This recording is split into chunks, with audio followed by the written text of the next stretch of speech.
नमस्कार, खबर समय जगत में आपका स्वागत है। मैं हर्षिता जौहरी। आई नजर डालते हैं देश प्रदेश से जुड़ी तमाम खबरों। सुजालपुर फसल खराब होने की स्थिति में किसानों के खातों से काटी गई प्रीमियम राशि के आधार पर मिलने वाली बीमा क्लेम की राशि का आवंटन मुख्यमंत्री शिवराज सिंह चौहान ने 8 की जगह अब 18 सितंबर को 1 क्लिक से करने का ऐलान किया है, जिसकी वजह नहीं बताई गई। लेकिन अब एमपी के शाजापुर जिले में किसानों की बीमा राशि सोसाइटी के स्टाफ द्वारा हड़पने का मामला सामने आने के बाद पूरे प्रदेश में बीमा आवंटन की राशि की जांच की मांग उठने लगी है।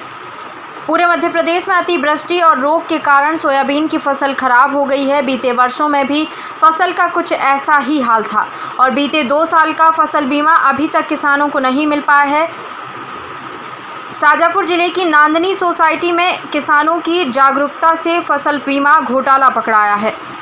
यहाँ पर जिन किसानों के नाम से कोई भूमि दर्ज नहीं है, उनके नाम से भी बीमा की राशि बैंक में आई और फर्जी खाता खोलकर निकाली गई। जिन किसानों के नाम से ज़मीन, बीमा और रुपए निकालने का खेल हुआ, उन्होंने खुद इस मामले की जांच के लिए अब आंदोलन खड़ा कर दिया है। नांदनी प्राथमिक कृषि साख सहकारी संस्था सहित शाजापुर जिले में 147 सोसाइटी जिला कोऑपरेटिव बैंक के अंतर्गत आती हैं। ग्रामीण इलाकों में इन्हीं प्राथमिक कृषि साख सहकारी संस्थाओं के माध्यम से किसानों के खातों से फसल बीमा की किस्त काटी गई और फसल बीमा क्लेम की राशि भी इन्हीं सोसाइटी के खातों में राशि डालकर किसानों को दे दी जाती है। नांदनी में सोसाइटी प्रबंधक ने अपने परिवार के कंप्यूटर ऑपरेटर ने अपने रिश्तेदारों के नाम पर लाखों रुपए फसल बीमा राशि के हड़प लिए हैं। गांव के किसानों का आरोप है कि सोसाइटी के स्टाफ के पास इतनी ज़मीन ही नहीं है जितना बीमा उन्हें मिलना दिखाया गया है। अब लोग पूरे इलाके की फसल बीमा आवंटन की राशि सार्वजनिक करने की मांग कर रहे हैं, लेकिन अफसर जांच कमेटी बनाने और जांच के नाम पर छलावा करने में जुटे हुए हैं। परेशान हुए किसानों ने स्कूल शिक्षा राज्य मंत्री इंदर सिंह परमार को जाकर स्थिति बताई तो उन्होंने कलेक्टर को ताबड़तोड़ उच्च स्तरीय जांच से समिति बनाकर पूरे जिले की सभी सोसाइटी में इस तरह के मामलों की जांच करने के निर्देश दिए हैं। उन्होंने इस मामले को सहकारी मंत्री अरविंद भदौरिया को भी बताने की बात कही है। 21 सितंबर से शुरू हो रहा विधानसभा सत्र में यदि बीमा क्लेम घोटाले का मामला उठा तो किसानों को फसल बीमा राशि देकर वाहवाही बटोरने का प्लान बना रही शिवराज सरकार विपक्ष के घेरे में आ सकती है और यह मुद्दा मध्य प्रदेश के उपचुनाव को लेकर भी भारी पड़ सकता है। बहरहाल किसानों की बीमा राशि के नाम पर घोटाला कितना बड़ा है, यह तो जांच का विषय है। जांच के बाद ही सामने आएगा। लेकिन किसानों के हक की राशि हड़पने वाले कर्मचारियों पर अब तक कोई कार्यवाही नहीं हुई है।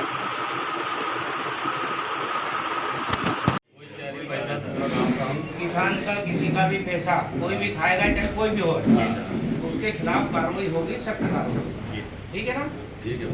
अपने जाकर आराम से ठीक है भाई साहब। नानी का और सर मेरा कोई भी अकाउंट जिला सहकारी में नहीं है और ना ही मेरे नाम से कोई ज़मीन है। जब भी मेरा बीमा 2,45,000 आया है सर, ये धोखाधड़ी ये पता नहीं कब से कर रहे हैं सर। किसानों को अभी पता चल रहा है कि ये मतलब किसानों के साथ कितना अत्याचार कर रहे हैं। इसमें हमने आवाज़ उठाई तो ये हमें मारने की धमकी दे रहे हैं सर। किनके द्वारा दी गई? ये सर प्रबंधक और ये हरिबंदन मेवाड़ा, इनके थ्रू सर पूरे जो शाखा में 4-5 लोग काम कर रहे हैं सर, उनकी अकाउंट की निष्पक्ष जांच की जाए सर। उनके खातों में 15-15 लाख रुपए आए हैं सर और लाखों को 2 करोड़ 2.5 करोड़ का समथिंग इसमें घोटाला है सर। कल पुलिस बल भी बुलबुले और कल सर इसमें कुछ राजनेताओं ने कुछ राजनीति लगा के जांच कमेटी को भंग कर दिया सर। एक दिन जांच चली, दूसरे दिन भंग कर दिया सर इन्होंने। और इन्होंने ये बोला कि तहसीलदार महोदय ने कि निरंतर काम करने दो अभी और ये बंद कर दो, अभी जांच बंद कर दो। और फिर पुलिस को प्रीमियम चढ़ रही है, इसलिए उन्होंने किसानों को गुमराह किया सर। तो हम उससे किसान कोई भी खुश नहीं है सर, बिल्कुल ठीक। और हम भोपाल तक से लगा के पूरा दिल्ली तक भी जाएंगे सर हम इसमें। अगर हमें हमारा यहाँ सोसाइटी में बहुत घपला हुआ है। जो कर्मचारी उनके खाते में 10-10, 12-12 लाख रुपए, जो बैंक में कर्मचारी है उनके नाम से 10-10, 12-12 लाख रुपया आया है। और जो भी मर गए 10-10 साल से मर गए, उनका खाता चल रहा है बैंक में और उनके पैसे ये 2 नंबर में निकाल रही है। दूसरी बात कि हमारा गांव में 1600 हेक्टेयर ज़मीन है। 1600 हेक्टेयर ज़मीन है और इन्हें लिख रहे कि 2100 हेक्टेयर ज़मीन को मुआवजा आयो है, वो किसानों को नहीं दिया है।